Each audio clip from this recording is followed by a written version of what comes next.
കിരൺ തുടരുക. സജീവൻ മുതിർന്ന മാധ്യമപ്രവർത്തകൻ നമുക്കൊപ്പമുണ്ട്. ശ്രീ സജീവൻ, CPM-ൽ സമ്മേളന കാലയളത്ത് അഭിപ്രായങ്ങൾ തുറന്നു പറയുകയും ചർച്ചകളുമൊക്കെ അത് പതിവാണ്, CPM-ന്റെ സംഘടനാ രീതിയാണ്.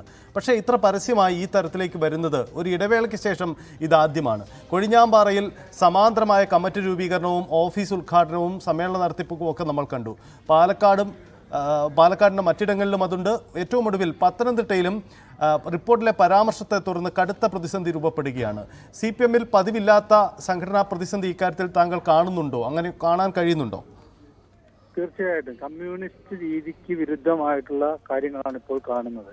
താങ്കൾ പറഞ്ഞ പോലെ സാധാരണ രീതിയിലെ കമ്മ്യൂണിസ്റ്റ് രീതി അനുസരിച്ച് സമ്മേളന കാലത്ത് പ്രത്യേകിച്ചും സംഘടനയുമായി ബന്ധപ്പെട്ട എല്ലാ കാര്യങ്ങളും വ്യക്തിപരമായിട്ടുള്ള പ്രശ്നങ്ങളുണ്ടെങ്കിൽ അത്തരം കാര്യങ്ങളെല്ലാം കൃത്യമായിട്ട് ചർച്ച ചെയ്യുകയും അതിൽ വിമർശനവും സ്വയം വിമർശനവും ഒക്കെ നടത്തിയിട്ട് പാർട്ടിയെ പൂർണ്ണമായിട്ടും തെറ്റിതിരുത്തിയിട്ട് ഒരു രീതിയിൽ മുന്നോട്ടേക്ക് പോവുക. അതിനാണ് പാർട്ടി സമ്മേളനങ്ങൾ. വെറുതെ സമ്മേളനം ചേരുകയല്ലാണ്. ഒരു സമ്മേളനം എന്ന് പറയുന്നത് അതിന് മുമ്പത്തെ സമ്മേളനത്തിന് ശേഷമുള്ള കാലത്ത് പാർട്ടിയിൽ എന്തെല്ലാം തരത്തിലുള്ള വ്യതിയാനങ്ങൾ ഉണ്ടായിട്ടുണ്ടോ, ഈ പാർട്ടി പ്രവർത്തകർക്കിടയിൽ എന്തെങ്കിലും തരത്തിലുള്ള സംഘടനാ വിരുദ്ധമായിട്ടുള്ള പ്രവർത്തനങ്ങൾ ഉണ്ടായിട്ട് അതെല്ലാം പൂർണ്ണമായിട്ടും ചർച്ച നടത്തിയിട്ട് അത് വിമർശിക്കേണ്ടിടത്ത് ശക്തമായി വിമർശിക്കുകയും സ്വയം വിമർശനം വേണ്ടിടത്ത് കൃത്യമായ രീതിയിൽ സ്വയം വിമർശനം നടത്തുകയൊക്കെ ചെയ്ത് പാർട്ടിയെ പൂർണ്ണമായിട്ട് ശക്തിപ്പെടുത്തുക എന്നുള്ളതാണ്. അതിനു വേണ്ടിയാണ് ഈ സംഘടനാ രീതി തന്നെ ഉണ്ടായിട്ടുള്ളത്. പക്ഷേ ഇപ്പൊ കാണുന്നത് പാർട്ടിക്കകത്ത് നടക്കുന്ന ചർച്ചയേക്കാൾ കൂടുതൽ പുറത്തുണ്ടാവുന്നു. പുറത്ത് മുദ്രാവാക്യങ്ങളായിട്ട് വരുന്നു, പരസ്യമായിട്ട് വിഴുപ്പലക്കലായിട്ട് മാറുന്നു.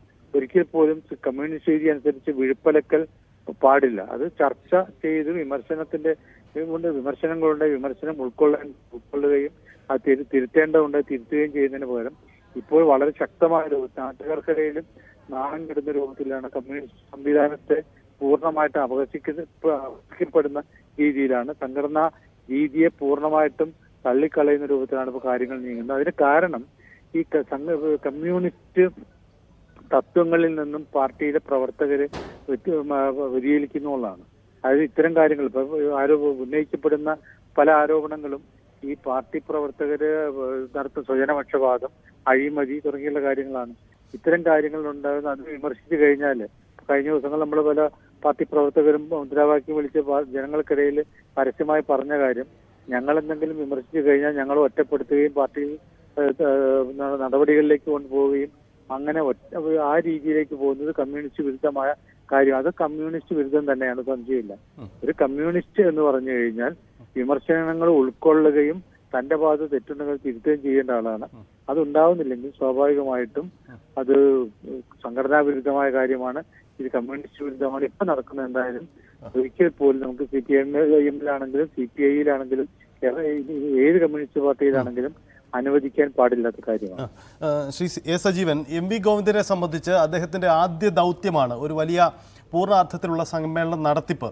ആ തരത്തിലേക്ക് വരുമ്പോൾ തുടക്കം മുതൽ തന്നെ ഒരു നേതൃത്വത്തിന്റെ സജീവമായ ഇടപെടൽ ഇക്കാര്യത്തിൽ ഉണ്ടാകുന്നു എന്ന സംശയമുണ്ട്. കാരണം ചില ഇടങ്ങളിലെങ്കിലും പ്രാദേശിക വിവാദങ്ങൾ ഈ തരത്തിലേക്ക് കൊണ്ടുപോകാൻ ഇടപെടൽ വൈകിപ്പോയോ എന്ന ചോദ്യമുണ്ട്. കാത്തിരിക്കുന്നത് ഒരു തദ്ദേശ തെരഞ്ഞെടുപ്പ് കൂടിയുണ്ട്. CPM-ന്റെ സമ്മേളനം ഒരു വഴിക്ക് നടക്കുമ്പോൾ ആ സമ്മേളനത്തിൽ നിന്ന് കൈവരുന്ന ഒരു ഊർജ്ജമാണല്ലോ പിൻകാലത്തുള്ള പ്രവർത്തനങ്ങൾക്കൊക്കെ CPM-ന് കൈമുതലാവാറുള്ളത്. അപ്പോൾ തൊട്ടടുത്ത് ഏറ്റെടുക്കേണ്ടത് തദ്ദേശ തെരഞ്ഞെടുപ്പാണ്. അപ്പോൾ ഈ സമ്മേളന നടത്തിപ്പിന്റെ വീഴ്ചകളൊക്കെ തെരഞ്ഞെടുപ്പിലും CPM-നെ ഒരു വെല്ലുവിളിയായി കാത്തിരിക്കുന്നുണ്ടോ? തീർച്ചയായിട്ടും. അത് ഒന്ന് വോട്ട് ചെയ്യുന്നത് പാർട്ടി പ്രവർത്തകർ മാത്രമല്ല, അനുഭാവികൾ കൂടി. അവർ ഇത്തരം കാര്യങ്ങൾ കാണുമ്പോൾ മനസ്സുമടുക്കും.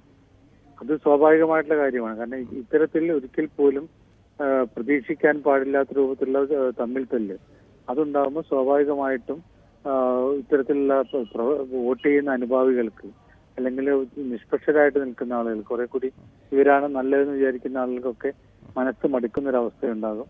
അത് തീർച്ചയായിട്ടും തദ്ദേശ തെരഞ്ഞെടുപ്പിലൊക്കെ പ്രതിഫലിക്കും. നമ്മളത് പലപ്പോഴും പാലക്കാട്ടൊക്കെ കണ്ടിട്ടുള്ളതാണ്. അപ്പോൾ സ്വാഭാവികമായിട്ടും അത് ഒരു തെരഞ്ഞെടുപ്പിലുള്ള പരാജയങ്ങളുടെ ഒരു കാരണമായിട്ട് ഒറ്റക്കെട്ടായിട്ട് നിൽക്കുന്ന ഒരു പാർട്ടിക്ക് പകരമായിട്ട് പലതായിട്ട് വിഘടിച്ചു പോകുന്ന പാർട്ടി എന്ന് പറയുമ്പോൾ അത് വോട്ട് ഈ പാർട്ടി പ്രവർത്തകർ മാത്രമല്ല, ഏത് പാർട്ടിയാണെങ്കിലും അവർ വിജയിപ്പിക്കുന്നത് അവരുടെ അനുഭാവം കാണിക്കുന്ന ആളുകൾ, നിഷ്പക്ഷരായിട്ട് വിലയിരുത്തുന്ന ആളുകളൊക്കെയാണ്.